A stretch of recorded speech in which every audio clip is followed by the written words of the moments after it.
Our star of the night tonight comes out of our game of the week. Markell Rasher was a thorn in the Orange Park Raiders side all night for Palatka. Third touchdown comes in the fourth quarter of a tie ball game. 60 yards for the TD, and the Panthers had the lead. Then with just 2 minutes left in the game, Palatka's up 7. He's going to catch a pass and break a tackle and then go from there. Fourth score of the night. Seals the win for the Panthers. Third consecutive year they've beaten Orange Park. Markell Rasher is our all-star of the night. Welcome back to Football Friday on 4. A lot of you who have been around a while remember when St. Augustine High, actually Catalinas was the name of the school back in the 50s and into the early 60s before they eventually changed the name. And the head coach there at the time was Walt Slater, who was also the mayor of St. Augustine Beach at one point. The field bears his name there, along now with Joey Wiles, who has built such a storied program for the Yellow Jackets. It was always fun and is always fun to go there. And Joey just stepped down from being the head coach.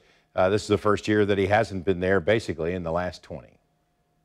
Oh, it's an incredible honor just because I'm representing so many great people that have helped, really get our program to where it is now. And then the other thing, to be linked, forever to a place that I just love so much. So it's a tremendous honor.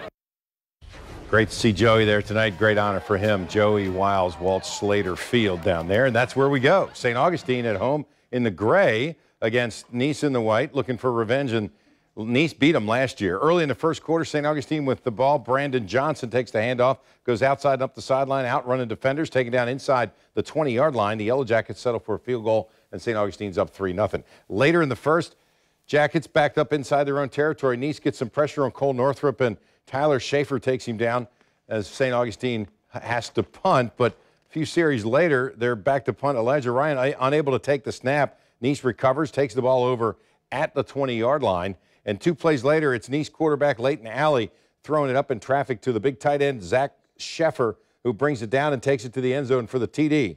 Nice up 7-3, but that was all. St. Augustine said enough of that, and the Jackets go on to a 34-14 victory. Creekside in the black and white taking the trip over to play against Oakley for the Gold Tops. That's St. Johns County, traveling to Clay County. Second half, Oakley up 15-0. Jordan Johnson to Rontrez Morgan. Morgan makes the tacklers look kind of silly at that point, finally taken down at the 20. 2 plays later, Keyshawn King from 17 yards out finds a seam, goes in with ease. 21-0 Oakley.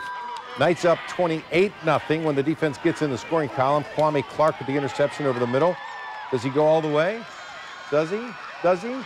Yes, he does, in fact. 35-0 Oakley goes on to win this game. 42-7 is the final. Menendez in the white playing at Ridgeview in those blue pants and those gray tops. First quarter, no score. Darren Oxidine, a quarterback, fakes the handoff, goes around the end himself, and how fast is he? He's a fast man, 70 yards untouched. There are flags, but still impressive. Scoreless, though, after a quarter. Second quarter, Ridgeview gets on the board. Tyler Huff to Jaden Turner deep down the seam, down to the 15. Panthers scored 3 plays later as Ridgeview takes a 7-0 lead. The Falcons, though, come back with an answer. Eugene Foster from 4 yards out ties the game at 7. Menendez for the win over Ridgeview. 37-23 is the final. How about this matchup? Clay Blue Devils playing against Baker County. Batons are on fire at Baker County, as they always are. Wildcats backed up at their own 5-yard line. Seth Page changes that in a hurry. Move outside, gets into the secondary. He's also a fast man. He would step out of bounds at the 10. An 85-yard run, though, makes it then 3rd and goal 3 plays later. He goes around left end for the touchdown. 7-0 Baker County. They clinch the district championship. The Wildcats do after a 28-14 victory. How about Paxson and the blue pants at Yulee and their Episcopal Hilliard? Let's take a look at that game, the Episcopal Hilliard game. See if we can find that game, see what happened there. Here we go. Second half, Episcopal up 7-0. JoJo Brunell around the right end to make it 14-0. Later in the third, Brunell over the middle to Adam Baselli for the touchdown. Eagles up 21-0. Episcopal wins 28-6. Big game next Friday as they host Trinity Christian. That would be a fun game to go to. All right, here's that Paxson Yulee game. Blue pants for Paxson, Yulee in their traditional green and gold. Hornets strike first. Brandon Klein over the middle to Keenan Perkins. Rumbles down to the 15-yard line. 2 plays later, here's a name we hear a lot. Jamari Peacock in at the Wildcat.